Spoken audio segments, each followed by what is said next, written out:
Hujjah bagaimana bahwa ketiga-tiga ilmu yang dikatakan fardu ain oleh para ulama, yaitu ilmu tauhid, ilmu fiqih dan ilmu akhlak ataupun ilmu tasawuf, itu mesti jalan bersama-sama supaya sempurna kerangka dan bentuk Islam itu sendiri. Apabila tertinggal satu daripada tiga, maka akan timbul fahaman-fahaman yang sesat, fahaman-fahaman yang menyeleweng daripada akidah Islam yang sebenarnya. Karena itu pernah dikatakan, man tasawwafa walam yatafaqqah faqad tazandaqa. Orang yang hanya perhatiannya kepada ilmu tasawuf tidak berimbang dengan perhatiannya kepada ilmu fikih, orang itu dikhawatiri menjadi zindiq. Apa maksud zindiq?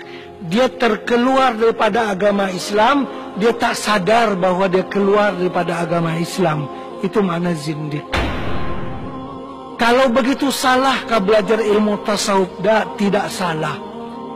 Yang salah apabila belajar ilmu tasawuf tidak berimbang dengan fikih dan juga tauhid. Hanya tasawuf saja. Kadang-kadang dalam pengajarannya boleh sampai tingkatan tamat sembahyang. Nah, ini ketinggalan fikihnya. Setinggi manapun makam dalam ahli tasawuf, tidak ada makam libur salat, tidak ada makam tidak wajib sembahyang. Kalaupun mungkin terdengar ungkapan sebagian ahli tasawuf yang berbicara, kami telah sampai ke suatu makam yang sudah tidak wajib lagi sembahyang. Ungkapan-ungkapan yang demikian itu jangan dihuraikan seenaknya saja. Mesti ditanya dulu kepada ulama ahli tasawuf yang mengeluarkan perkataan itu. Banyak orang yang salah faham daripada ungkapan tadi. Kami sampai ke tingkatan tidak wajib lagi sholat. Memang tak sembahyang dia. Bukan begitu maksud daripada ungkapan ahli tasawuf tersebut. Maksud mereka, bagi kami ahli sufi ini, sembahyang itu tidak terasa sebagai suatu beban. Dia keperluan dalam hidup, seperti kita perlu kepada oksigen untuk bernafas, kepada udara untuk bernafas. Kalau tak ada udara, kita akan mati. Itu maksud mereka. Kami sholat itu tidak wajib, maksudnya tidak terasa bagi kami sebagai satu beban, tapi kami mengerjakannya banyak sekali saban hari. Bukan orang itu tidak sholat. Nah, ini salah faham. Mereka sangat banyak sholatnya, tapi sholat itu tidak dirasa sebagai satu beban.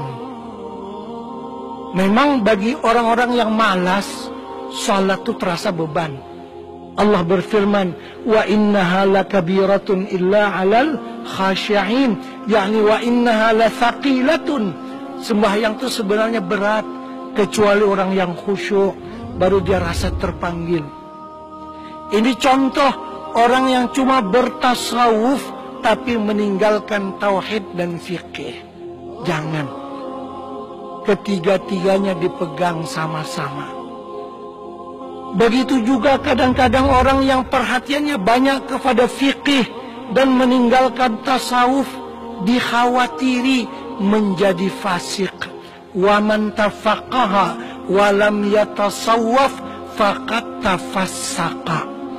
Orang yang cuma perhatiannya kepada fikih saja, tidak kepada tasawuf, orang itu dikhawatiri akan menjadi fasik. Bagaimana fasik? Ya dia ahli fikih. Contohnya Dia orang yang kaya, wajib berzakat dengan perdagangannya. Seminggu lagi sebelum sampai haul, dihadiahkannya hartanya kepada istrinya. Ya sudah bukan punya dia. Ketika cukup 1 haul, dia bilang, sudah nggak punya dia, ini punya istri. Saya sudah kasih kepada istri saya. Nanti setahun lagi istri saya pegang, baru dia wajib pula bayar zakat.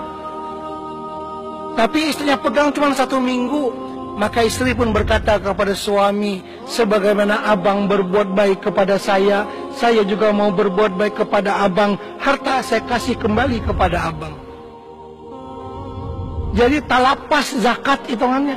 Kapipintaran fikih, lapas zakat. Nah, itu yang dikatakan wa man tafaqaha wa lam yatasawwaf faqad tafassaqa.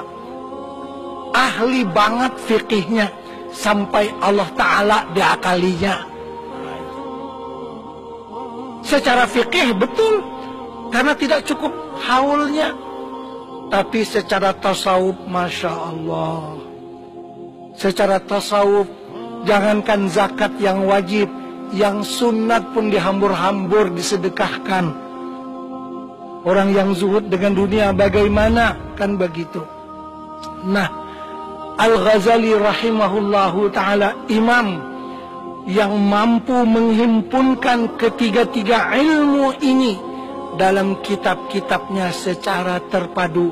Karena itu, apabila kita mengkaji tasawuf atas aliran Imam Al-Ghazali, dijamin selamatnya. Karena kita mengkaji tauhid, fikih, dan juga sekaligus tasawuf. Bukan tasawuf melulu ataupun fikih melulu, tapi adalah dibarengkan semuanya itu.